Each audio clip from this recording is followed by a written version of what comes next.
sometimes it takes a lot of balls to speak at TEDxAntioch. That's what I said. I'm so glad to be here today, and I'll tell you what I am for you. For those of you who are busy, rat race, always busy people, I am your get out of jail free card today.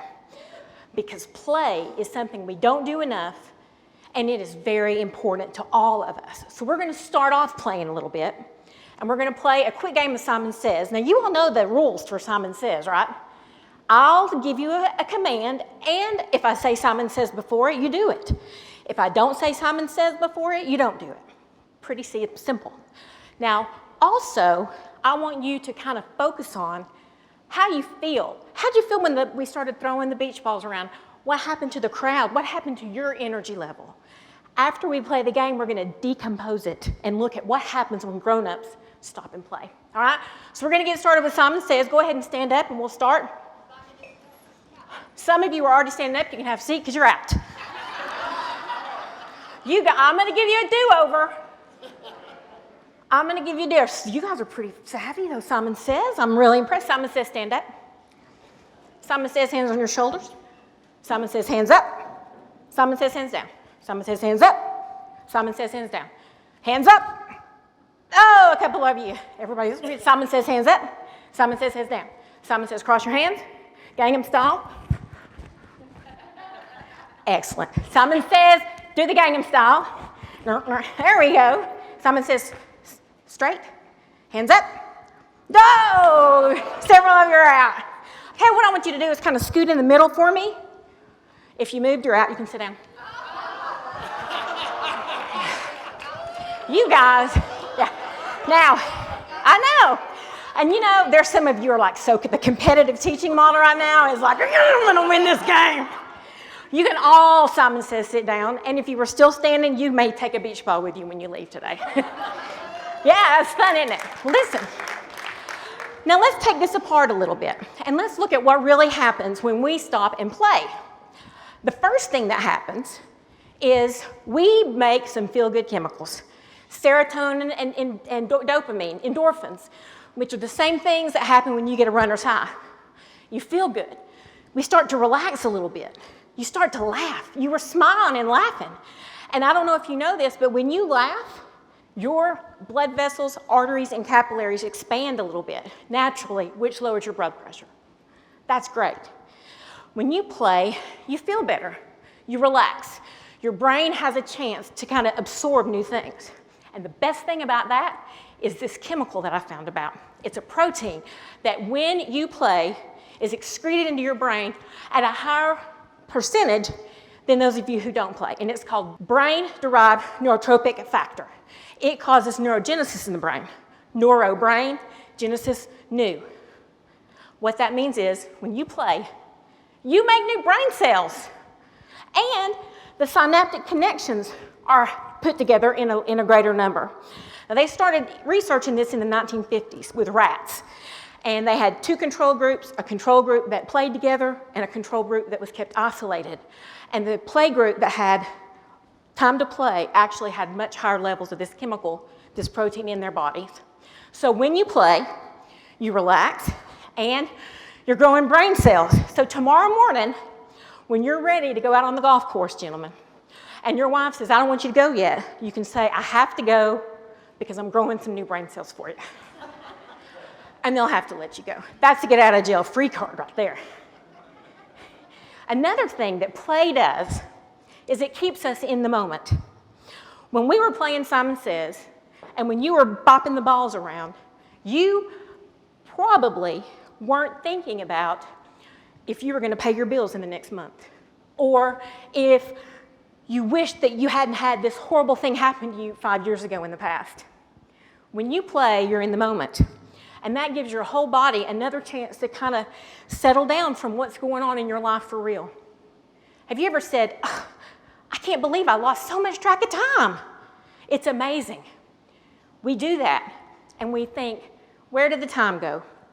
And the truth is, when you're playing and you have those kind of moments, it's incredibly healthy. I'll explain it this way. When I am worried about something that could happen, but probably won't, out in the future, that's anxiety. I don't know if it's going to really happen. I don't know if I'm going to pay my bills next month or not. I suspect I will because I have a job.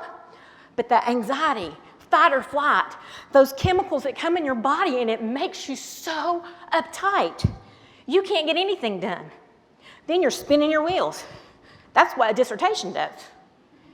That is an awful place to be, is in the future in anxiety. And conversely, if you're looking at your past and thinking, why couldn't I have done things differently? Why couldn't my life have gone better? And relive bad moments from your past. How does that make you feel? Depressed, right? So if you're living in the future, not sure what's going to happen, you're up there with free-floating anxiety. If you're living in the past, regretting life and what you've done in your choices, then you're going to be depressed all the time. But if you can take a moment and pull it to this minute and play, stop, and take a moment, your body will so thank you. You'll be able to stay in today, in right now, because right now, we're all good. The life is good. We're all sitting here at Cane Ridge High School, enjoying beach balls, enjoying amazing talks, life-changing ideas. Nobody is in jeopardy right now. Nobody is in fear of harm. We're all great, and that's because we're in this moment. So it's really important to give yourself permission to actually go play, because when you do, it puts you in the moment, and it'll give your whole body a chance to regroup from the stress that especially our American lifestyle expects us to live. We're all way too busy. Another thing that play does is it connects us to each other. I can't tell you, if I had $1 for every time I heard, I just don't have the time to do this. I want to, but I just don't have the time, and I'm as guilty as anybody. When we play in a community, it's a low-stakes way of knowing each other. We come together as citizens of Antioch, Tennessee. We may not know each other very well, but I guarantee you, when you were watching each other in the crowd, you were seeing who was laughing, you were seeing who was throwing the beach balls, you were seeing who was trying to cheat at Simon Says. I saw some of you, and I also would be willing to bet a lot of money that the same people that tried to cheat at Simon Says were the same people that always had to be the banker in Monopoly. Because we know when you hide those $500 bills under that edge of the board. I'm the pot calling the kettle black up here. So, when you play with a community, it's a low-stakes way of getting to know each other. It's a safe place. You're not having a job evaluation with somebody that you just don't know. You're not trying to have surgery. You're not trying to pay your bills or to make this magnificent plan. You're just playing checkers. You're just playing chess. You're doing something with another human being in a place that is a lot of fun. And what happens over time is that's how you build trust. It's rare that we build trust with each other when we're doing a brief for a courtroom. It's rare when you build trust with people who you work with who really get on your last nerve. Where do we build trust? It's with each other in our recreational time. It's in times where we're having fun. And we have got to give ourselves that. Not stopping to smell the roses is a tragedy that we all live with in the United States. It is something that we don't do enough of. And so today, I am giving you permission to stop and play. Now, it's purposeful play, and what I mean by that is you have to plan the time. Not so much what you do, because you really can't get it wrong. It's one of those great things. It's hard to mess it up if you're going to play something. You just have to schedule it, because all of us are so busy.